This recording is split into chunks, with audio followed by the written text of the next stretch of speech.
Covered a lump of frozen moose carcass, with remnants of meat still clinging to the bones. But that was now more than 2 days ago. It is beginning to feel the pain of hunger and is desperately searching for food. The wolf is a young male that has set out to find a territory of its own. He continues his way eastwards. He finds another moose carcass. For a whole day he stays and eats his fill before resuming his trek east. He trots over a frozen river and then follows the river along its winding road towards the sea. One moonless night he loops silently over a bridge and then heads into the vast forests that stretch to the coast.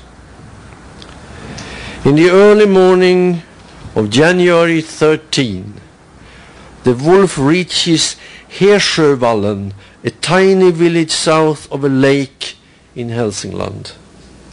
He pauses and sniffs the air. He detects the smell of blood. He looks around. There are people living in the houses, but no smoke rising from the chimneys. His sharp ears can't detect the slightest sound. But the wolf is in no doubt about blood. He skulks at the edge of the forest, nose in the air. Then he moves forward silently through the snow. The smell comes from one of the houses at the far end of the hamlet.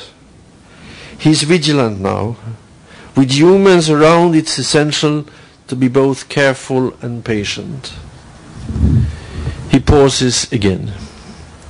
The smell originates from the back of the house. He waits. Then eventually starts moving once more. When he gets there, he finds another carcass. He drags his large meal back to the trees. He has not been discovered. Not even the village dogs have stirred. The silence is total this freezing cold morning.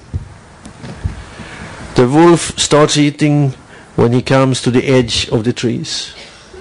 It's easy, as the flesh has not yet frozen. He's very hungry now. Having pulled off a leather shoe, he starts gnawing away at the leg. It snowed during the night, but stopped before dawn.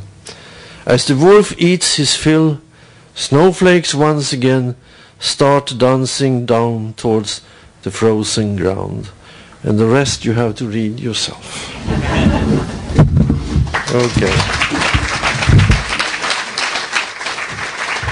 I think I owe you to say something about Wallander, which I will do. And I have good news for you guys. Next year, it will be published here in the United States, a new Wallander story. And it's already written and it's been published in Europe.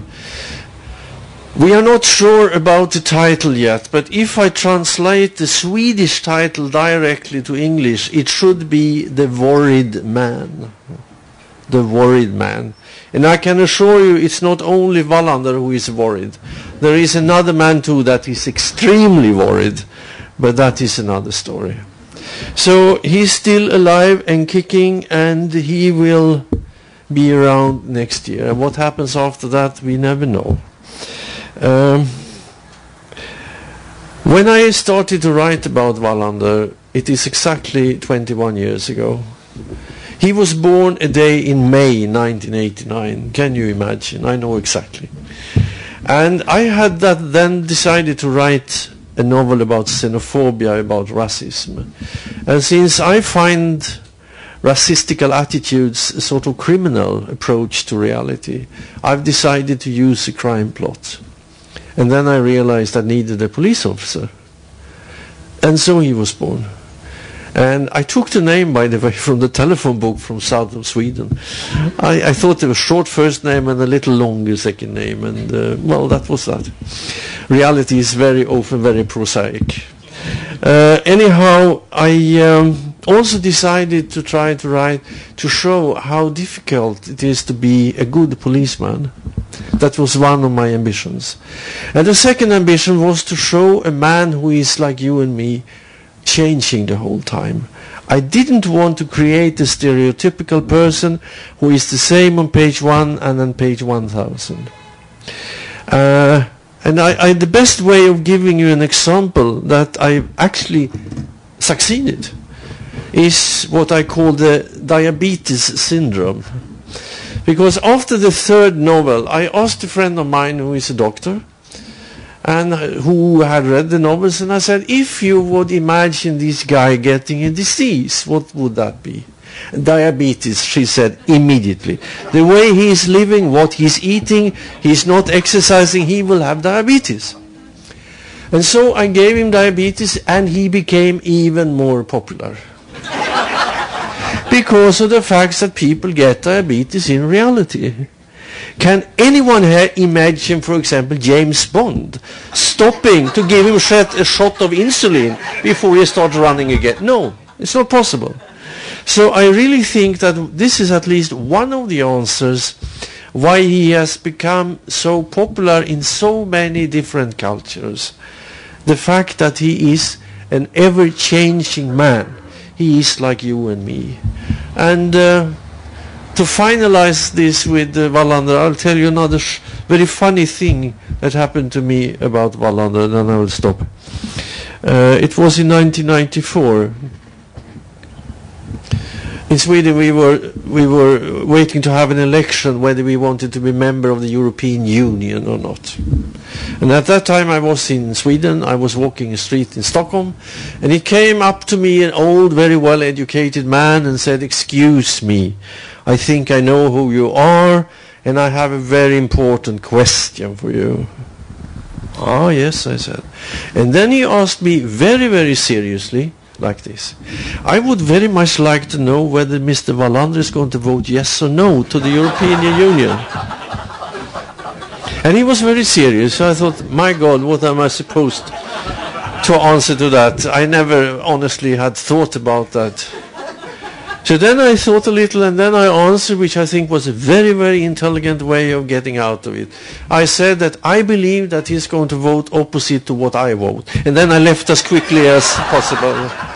So those who know what I voted know what he voted. But it is a good example why so many people in a way has taken him to his heart, and it's also quite interesting to see how many people from all over the world are visiting the southern part of Sweden to follow. It's unbelievable. And what I have done, and I'm very happy for that, I have stopped every way of trying to commercialize it. I have said no to everything. So the only thing is now that people can, you know, look for themselves or having a guide or whatever. But there was, for example, I must say that man was very clever, who started to paint the paintings of the father and selling them. And I must say that in a way he was a sort of genius, but I stopped it because I said, no, this is not going to be.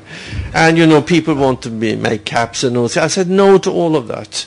But there is wonderful to see people coming from Korea, from Japan, from Argentina, from the United States. And I think it's wonderful, because in literature you get friends. I don't think it's more strange than still very many people are visiting Baker Street number 221 in London. Guess who lived there? Sherlock Holmes. And by the way, I must say that Sherlock Holmes and Conan Doyle are still wonderful stories. There is a lot of things you can steal from Conan Doyle. I can assure you that. So he's still a hero for me. Okay, I think I have said a lot now. I'm speaking, oh my God, almost in half an hour. I was supposed to speak 20 minutes. So what we will do now is I will listen to your questions. Maybe I will answer them, I don't know.